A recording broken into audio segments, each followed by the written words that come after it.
Здравейте, аз съм Кристия Иванова и съм стажант към проекта, който Гражданско сдружение Алцхаймер създадоха с подкрепата на TELUS International. Избрах този стаж, защото имах интерес към деменцията и ми беше интересно да разбера как научните иновации и терапевтични подходи могат да подобрят качеството на живот на лицата с деменция.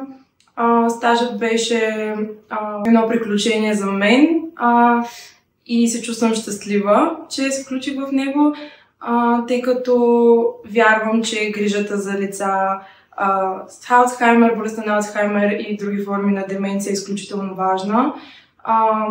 Тази грижа се базира на принципите уважение и взаимопомощ, които са фундаментални за всяко съзидателно общество.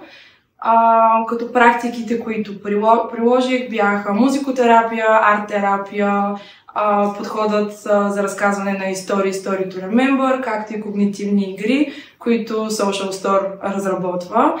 Те са насочени към поддържането на когнитивните способности, поддържането на емоционалното благосъстояние, социализацията, както и финната моторика.